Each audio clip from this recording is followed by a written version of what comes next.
Hi everyone, welcome to Learn Anytime. Today we are going to discuss about land, soil, water, natural vegetation and wildlife resources. ये class 8 का जियो का second chapter है। तो हमने इस chapter में land के बारे में पढ़ना है, ज़मीन के बारे में पढ़ना है, मिट्टी के बारे में पढ़ना है, पानी के बारे में पढ़ना है, नेचुरल वेजिटेशन के बारे में पढ़ना है। नेचुरल वेजिटेशन मीन्स पेड़ पौधों के बारे में पढ़ना है एंड वाइल्ड लाइफ रिसोर्सेज के बारे में भी पढ़ना है। जैसे कि हमने पहले ही ये चीज डिस्कस की है कि जियोग्राफी अप टू क्लास 8 जब भी स्टार्ट होती है, जब भी इसका नया चैप्टर स्टार्ट होता है तो वो एक स्टोरी से स्टार्ट होता है। तो ये चैप्टर भी हमारा एक स्टोरी से स्टार्ट होता है। तो स्टोरी स्टार्ट होती है मम्बा से। मम्बा जो कि अफ्रीका तंजानिया में रहती है। तंजानिया अफ्रीका में एक जगह है, वहां पे मम्बा रहती है। मम्बा सुबह सवेरे उठ के जो है वो पानी लाने के लिए जाती है। फैच वाटर मीन्स पानी लाने के लिए जाती है। फिर वो वहां से वापस आती है, मतलब काफी दूर जाती है वो पानी लाने के लिए, और कुछ घंटों के बाद वो वापस आती है। वापस आने के बाद वो अपनी मदर की हेल्प करती है, फिर अपने भाई की मदद करती है। उनके घर में जो गोट्स है उनका ख्याल रखने में अपने भाई की भी मदद करती है। उसकी फैमिली के पास जो है एक छोटा सा घर है, एक छोटा सा हट है, एक छोटी सी झोंपड़ी है जहाँ पे वो रहते हैं। और उन्हीं की इस झोंपड़ी के इर्द गिर्द में जो है उनके पास थोड़ी सी जमीन है, लेकिन वो जमीन जो है वो रॉकी लैंड है। रॉकी लैंड मीन्स कि काफी ज्यादा उसमें काफी ज्यादा उसमें जो है वो पत्थर वगैरह है। मम्बास फादर कैन बेयरली ग्रो सम मेज and beans on it. Mamba का फादर जो है बहुत ज्यादा मेहनत करने के बाद उस पर थोड़े से मेज और बीन जो है वो उगा पाता है, लेकिन सिर्फ इतनी सी एग्रीकल्चर हो पाती है कि कुछ टाइम के लिए वो उसे खा सके। ये एनफ नहीं होता है कि वो अपनी फैमिली को जो है पूरे साल भर खिला पाए, यानी कि इतना एग्रीकल्चर नहीं कर पाते हैं कि पूरे साल भर जो है वो उनके पास चीजें रहें। फिर इसी के कंट्राडिक्ट में अगर देखें तो एक पीटर है। पीटर जो है वो रहता है न्यूजीलैंड में, where his family runs a wool processing factory. और उसकी फैमिली जो है वो एक वूल प्रोसेसिंग फैक्ट्री चला रही है। एवरी डे जब भी वो वापस आता है स्कूल से, देखो यहाँ हमने पढ़ा कि पीटर स्कूल जाता है, लेकिन मम्बा के बारे में हमने ऐसा कुछ नहीं पढ़ा। इट मीन्स मम्बा स्कूल नहीं जाती है। पीटर जब भी स्कूल से वापस आता है तो वो अपने अंकल को देखता है कि उसका अंकल किस तरीके से जो उनने शीप्स रखी है उनका ख्याल रखता है। उनका जो शीप यार्ड है जहाँ वो शीप्स रखते हैं वो उनके घर से थोड़ा सा ही दूरी पे है। It is managed in a scientific way using the latest technology. So it means कि वो साइंटिफिकल वे से लेटेस्ट टेक्नोलॉजी की मदद से जो है वो शीप से उनका वूल निकालते हैं, तब जाके उनके पास वूल प्रोसेसिंग फैक्ट्री है। पीटर की फैमिली जो है वो वेजिटेबल्स भी ग्रो करते हैं ऑर्गेनिक फार्मिंग से। Mamba and Peter stays in two different parts of the world. Mamba और पीटर जो है वो एक ही वर्ल्ड में रह रहे हैं, दुनिया में ही है, लेकिन डिफरेंट हिस्से में हैं और डिफरेंट लाइफ गुजार रहे हैं। This difference is because of the difference in the quality of land. ये डिफरेंस उनकी लाइफ में इसलिए है क्योंकि दोनों जो है वो अलग अलग जगह रह रहे हैं। वहाँ की जो क्वालिटी ऑफ लैंड है वो डिफरेंट है, वहाँ की मिट्टी डिफरेंट है, पानी का तरीका वहाँ का डिफरेंट है, नेचुरल वेजिटेशन, एनिमल्स और टेक्नोलॉजी का यूजेस करने का तरीका भी डिफरेंट है।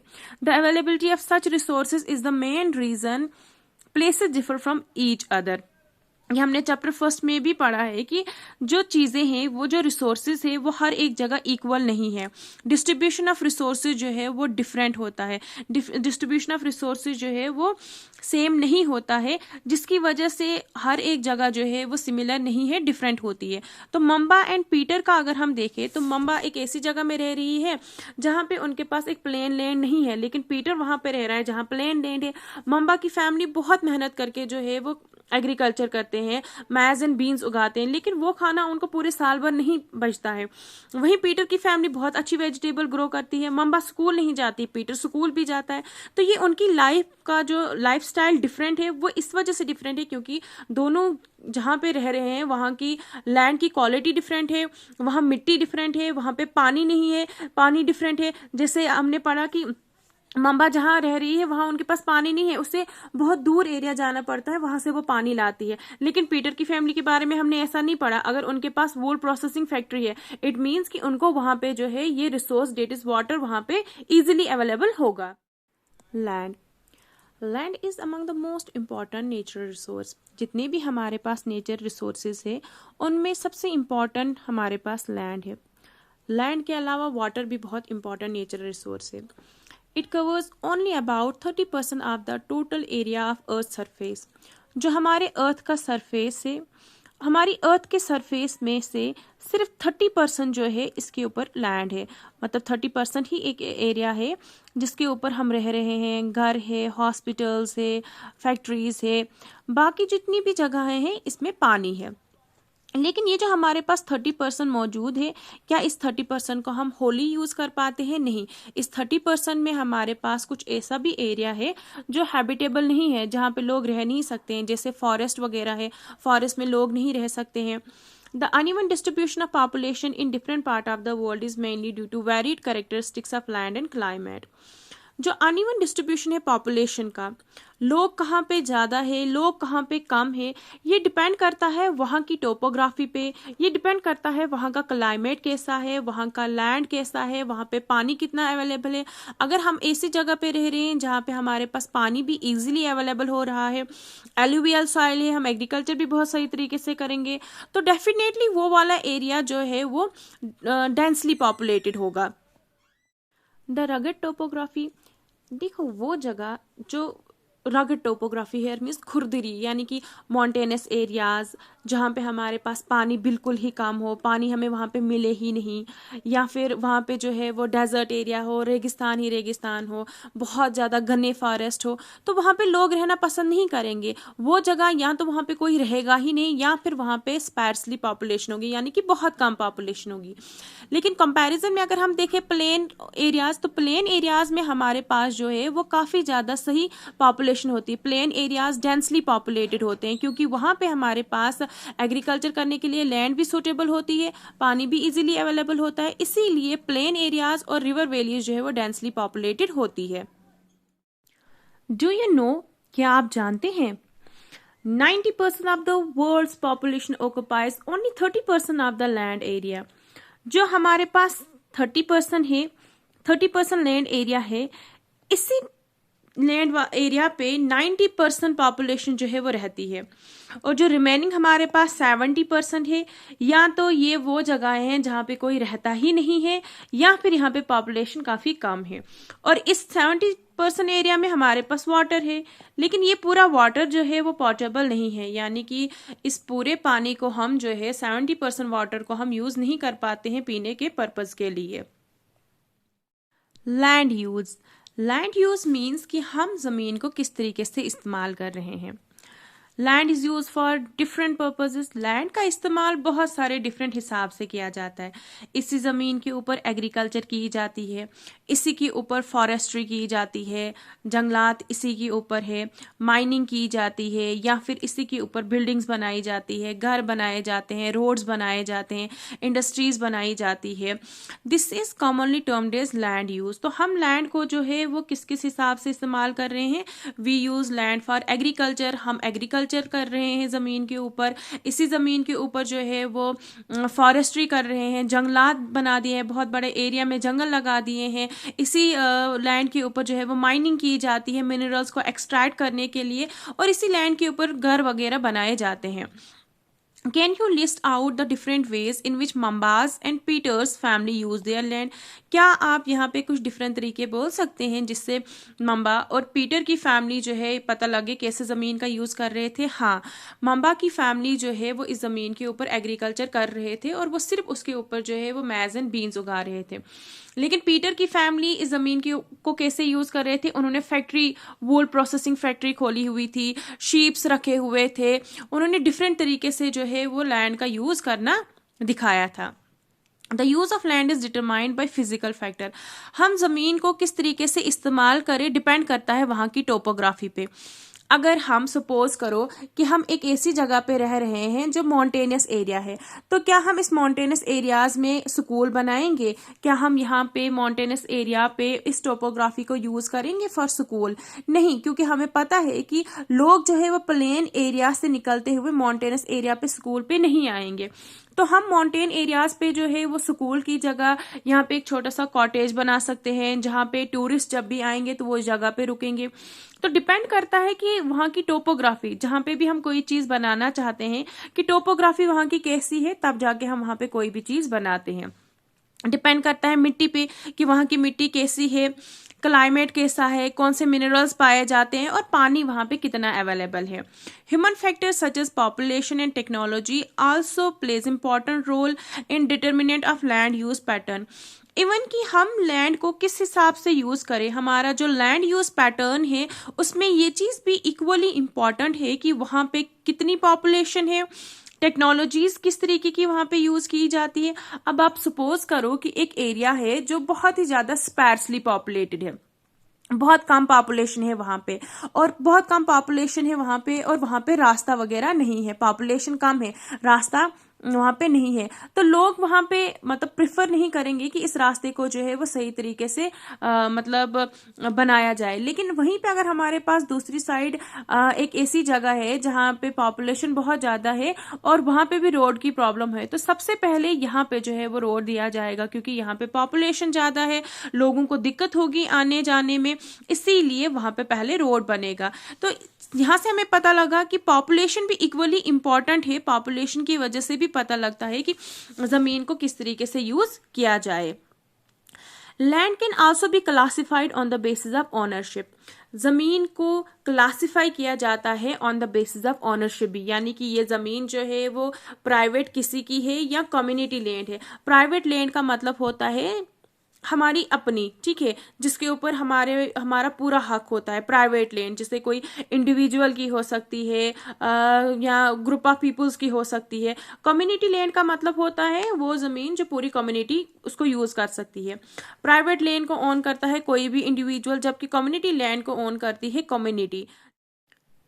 कम्युनिटी लैंड जैसे अगर एक एरिया है जो पर्टिकुलर कम्युनिटी का है, तो वो वहाँ से फॉडर कलेक्ट कर सकते हैं, फ्रूट्स कलेक्ट कर सकते हैं, नट्स, मेडिसिनल हर्ब्स कलेक्ट कर सकते हैं। तो कम्युनिटी लैंड को जो है वो कॉमन प्रॉपर्टी लैंड भी कहते हैं। People and their demands are ever growing but the availability of the land is limited. लोग और उनकी जो डिमांड्स है वो बढ़ती ही जाती है, लेकिन हमारे पास जमीन जो है वो लिमिटेड है। ग्रोइंग पॉपुलेशन के साथ साथ हमारी जो लैंड है वो बढ़ तो नहीं ना रही है, पॉपुलेशन जून जो बढ़ रही है हमारी लैंड उतनी ही कम हो रही है। सपोज करो जैसे ये लैंड है यहाँ पे, और राम एक आदमी है, राम का जो है वो एक लड़का है, तो राम का एक लड़का है, यहाँ पे उसका घर है, बाकी एरिया पे उसने जो है वो खेती बाड़ी की हुई है। लेकिन अब क्या हुआ, इस राम का जो बेटा शाम है, शाम के आगे से 4 बेटे हैं। तो जब 4 बेटे हुए, अब मॉडर्न तरीका है रहने का, सारे अलग अलग रहते हैं, तो इन्होंने जो है वो अलग अलग घर बना लिए। देखो पॉपुलेशन ग्रो होने की वजह से यहाँ पे लैंड जो है वो अब कम पड़ गई। तो जो हमारी पॉपुलेशन है, विद द ग्रोइंग पॉपुलेशन जो लैंड है वो कम होती जा रही है, लैंड तो नहीं ना बढ़ेगी। The quality of land is also differ from place to place, और जो क्वालिटी ऑफ लैंड है वो भी डिफरेंट होती है प्लेस टू प्लेस। कुछ जगहों पे हमारे पास एल्यूवियल सॉइल मिलती है, कुछ जगहों पे हमारे पास रेड सॉइल मिलती है। तो जो हमारी लैंड है उसकी भी क्वालिटी डिफरेंट है। कुछ जगहें हमारे पास प्लेन एरियाज है और कुछ जगहें हमारे पास माउंटेनस एरियाज है, कुछ हिली एरियाज भी है। People started encroaching the common lands to build up commercial areas and housing complexes in the urban areas and to expand the agricultural land in the rural areas. लोगों ने जो है वो encroach करना start कर दिया कॉमन लैंड्स को, और वहाँ पे उन्होंने कमर्शियल एरियाज में उसे कन्वर्ट कर दिया। कमर्शियल एरियाज में मतलब बड़ी बड़े कॉम्प्लेक्सेस बना दिए। ये बात हुई रूरल एरियाज की। अर्बन एरियाज में भी जो है वहाँ के लोगों ने एग्रीकल्चरल लैंड को जो है वो एक्सपैंड करने के लिए दूसरे के एरिया को जो है वो एनक्रोच करना स्टार्ट कर दिया, और इस तरीके से जो है वो कॉमन लैंड्स को कन्वर्ट कर दिया अपने लिए एक प्राइवेट लैंड में। Today, the vast changes in the land use pattern also reflect the cultural changes in our society. जो मैंने आपको यहाँ पे भी समझाया कि राम का बेटा शाम था तो एक घर में रह रहा था, शाम के आगे से 4 बेटे हुए, तो उसने जो है वो उन्होंने अलग अलग घर बनाना स्टार्ट कर दिया।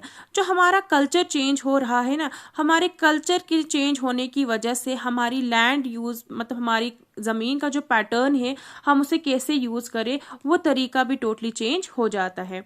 Land degradation, landslides, soil erosion, desertification, ये कुछ ऐसे थ्रेट्स है जिसकी वजह से हमारा एनवायरनमेंट जो है वो बिगड़ रहा है because of the expansion of agriculture and constructional activities. ये सॉइल इरोजन, लैंड स्लाइडिंग या लैंड डिग्रेडेशन क्यों हो रही है? ये इसलिए हो रही है क्योंकि हम जितना ज़्यादा एग्रीकल्चर को बढ़ा रहे हैं उन जगहों पे जहाँ ज़रूरत ही नहीं है, और जितनी ज़्यादा कंस्ट्रक्शन की जाती है उसकी वजह से जो है वो एनवायरनमेंट हमारा जो है वो काफ़ी हद तक प्लूट हो जाता है और सॉइल इरोजन, लैंड स्लाइडिंग वगैरह देखने को मिलती है। Conservation of land resource.